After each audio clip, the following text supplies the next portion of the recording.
अस्सलाम वालेकुम डियर्स, कैसे हैं आप सब। Welcome to Bright academy. I am Khalid Riya. तो जैसा कि आपको पता है कि लास्ट क्लास में हमने कितने एमसीक्यूज किए थे जी, 10 एमसीक्यूज कर लिए थे।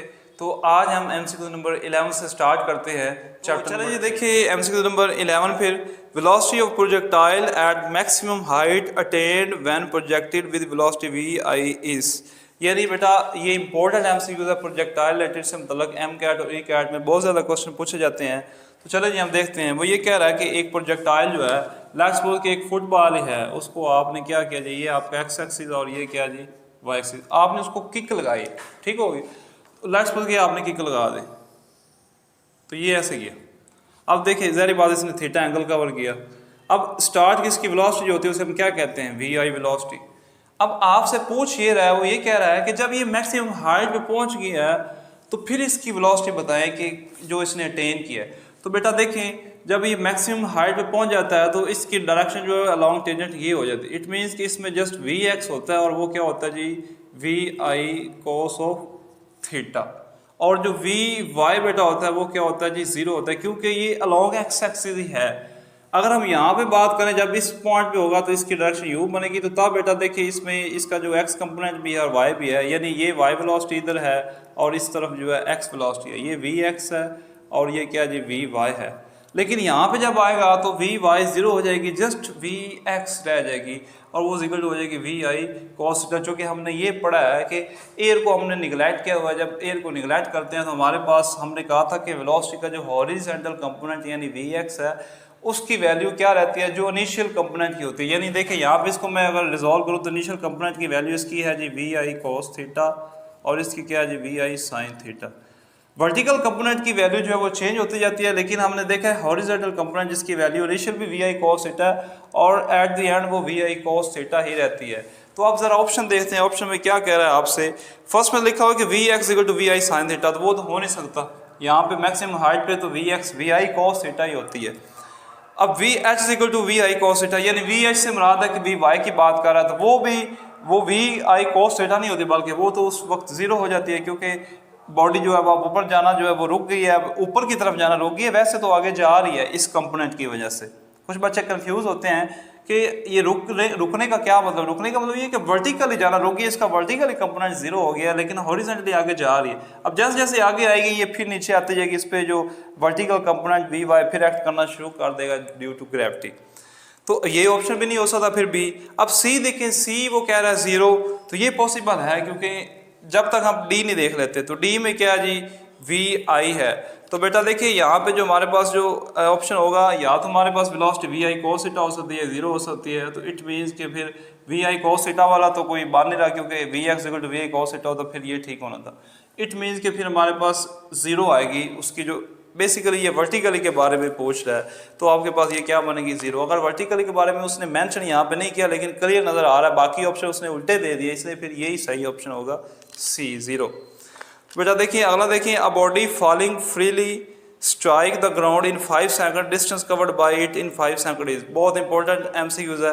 वो कहता है एक बॉडी जो है उसको आपने एक हाइट से जो है वो नीचे, इसको जैसे मैं नीचे फेंक दूँ, इसको पहले नीचे फेंका, अब जैसे ये नीचे गिरा है, वो कहते हैं 5 सेकंड बाद जो है वो बताएं कि इसने डिस्टेंस कितना कवर किया होगा। टाइम 5 सेकंड, 5 सेकंड के लिए नीचे गिरा है। तो बेटा देखिए हमें इनिशियल वेलोसिटी, अगर मैं देखूँ यहाँ से मैंने कोई चीज़ छोड़ी है तो उसकी इनिशियल वेलोसिटी अगर ये चीज़ थी ये नीचे आएगी तो टाइम इसने लिया जी 5 सेकंड। अब देखिए इसकी जो स्टार्ट वाली वेलोसिटी वी आई वो क्या होगी जीरो, क्योंकि रेस्ट पे था और हमने नीचे गिराया इसे। अब बेटा देखिए फाइनल वेलोसिटी जो नीचे आएगा तो कुछ वेलोसिटी होगी, उसका भी हमें नहीं पता। अब अगर हम इक्वेशन ऑफ मोशन देखें तो फर्स्ट हमारे पास जो होती है वो होती है v f equal to we i plus a t, second होती है s equal to we i t plus half a t square, और थर्ड जो होती है वो होती है 2as equal to v f का स्केयर माइनस वी आई का स्केयर। अब बेटा खुद देखें हमारे पास जस्ट वी आई है और टी है, तो फिर कौन सी क्वेश्चन लग सकती है, ये वाली ना ये लगेगी क्योंकि इसमें वी एफ नहीं है हमारे पास, और ना ये लगेगी। इट मीन सेकंड इक्वेशन लगेगी। बेटा आप सेकंड इक्वेशन से जो है आप सॉल्व कर ले।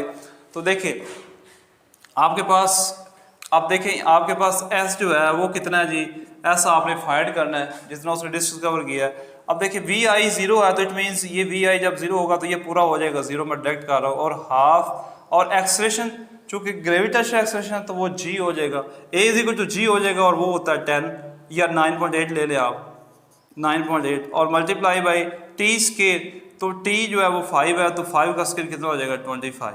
तो बेटा आप देखें ये हमारे पास आ जाएगा 12.5, इसको जब आप मल्टीप्लाई करेंगे तो ये 122 पॉइंट समथिंग जो आपके पास जो है वो आंसर आएगा, तो यही आपका जो है मीटर में डिस्टेंस होगा। तो अभी हम चेक कर लेते हैं। तो यहाँ पे देखें फर्स्ट ऑप्शन में दिया हुआ है 120.5 मीटर, 25 मीटर, 24.5 मीटर, 34.5 मीटर, तो राइट आंसर फिर कौन सा होगा हमारे पास ए। अगला देखें जी कि the total time for which the projectiles main in air is called. अब देखें हमने ये पढ़ा हुआ है कि ये प्रोजेक्टाइल है जितनी देर ये हवा में रहता है वो जो टाइम है उस टाइम को हम कहते हैं टाइम ऑफ फ्लाइट। जैसे कोई एक एरोप्लेन है वो जब वो फ्लाइट करता है ऊपर उड़ता है तो उसे हम कहते हैं फ्लाइट, वो हवा में जितनी देर रहता है उसे हम कहते हैं फ्लाइट। तो जितनी देर हवा में रहेगा उसे हम क्या कहेंगे टाइम ऑफ फ्लाइट। और एक बड़ी इंपॉर्टेंट बात यहाँ पे मैं आपको बताता हूँ कि जो कौन सा कंपोनेंट रिस्पॉन्सिबल होता है टाइम ऑफ फ्लाइट के लिए, तो वो आपके पास होता है इसका वर्टिकल कंपोनेंट, क्योंकि वर्टिकल कंपोनेंट ही किसी भी प्रोजेक्टाइल को ऊपर हवा में रखता है। अगर वर्टिकल कंपोनेंट नहीं होगा तो वो तो चीज़ सीधी जाएगी, सही है ना। तो हवा में कौन सा कंपोनेंट उससे रखता है वर्टिकल कंपोनेंट। इसलिए जब हम टाइम ऑफ फ्लाइट की डेरिवेशन करते हैं तो वहाँ पे भी हम क्या लेते हैं, वहाँ पे हम टाइम ऑफ फ्लाइट के लिए जो है वो वर्टिकल कंपोनेंट यानी वी आई साइन थीटा लेते हैं। उसकी रीज़न यही है, ये बहुत इंपॉर्टेंट पॉइंट है। अच्छा बेटा देखें अगला देखें the 14 MCQs the angle of projection to cover maximum horizontal ranges. अब हमने पढ़ा है कि मैक्सिमम हॉरिजॉन्टल रेंज के लिए हमारे पास क्या होता है जी, एंगल कितना होना चाहिए 45 डिग्री, ये तो आप सबको पता है, तो ये 45 हो जाएगा क्योंकि हमारे पास V I square sine 2 theta over हमारे पास होता है जी 2g, तो इसलिए हमारे पास जो आ जाएगा जी v जो है वो जब वैल्यू पुट करें। अच्छा जी आगे देखें जी 15 MCQs के the ballistic missiles are useful only for. अब हमने पढ़ा है कि जो बैलिस्टिक मिसाइल्स हैं ये शॉर्ट रेंज के लिए यूज़ होते हैं, इसलिए हमारा राइट आंसर आएगा जी सी। अगला बेटा देखिए for long range the missile use are, तो हमने ये पढ़ा है कि लॉन्ग रेंज के लिए हम जो मिसाइल यूज़ करते हैं वो कौन से होते हैं, वो गाइडेड मिसाइल होते हैं। जैसा कि ये ड्रोन मिसाइल होता है, ये जो है ये लॉन्ग रेंज के लिए यूज़ होते हैं और ये गाइडेड मिसाइल होते हैं, इसलिए हमारा यहाँ पे ऑप्शन जो आएगा वो आएगा सी। अगला देखिए when there is no loss of kinetic energy and momentum then the cooling is called.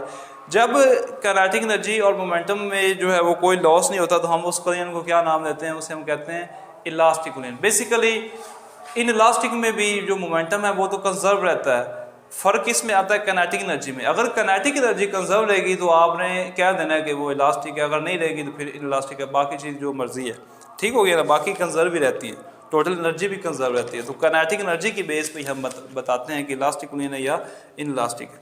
अगला बेटा देखिए 18 MCQs the horizontal component of projectile moving is velocity of 200 metre per second at an angle of 60 degree to X axis is. तो वो बेटा ये कह रहा है कि एक प्रोजेक्टाइल जब वो मूव कर रहा है और उसकी इनिशियल जो स्पीड थी ना, वो इनिशियल यानी ये जो वी आई थी इसकी वैल्यू उसने 200 मीटर पर सेकंड दे दी है। वो कहता है कि इसकी जो है ना वो हॉरिजॉन्टल वेलोसिटी आप मालूम करें, ठीक हो गया। अब जबकि एंगल कितना दिया गया, एंगल आपके पास है 60 डिग्री। अब हमें पता है कि जो हॉरिजॉन्टल की जो वैल्यू होती है वो क्या होती है, v x equal to we I cos theta.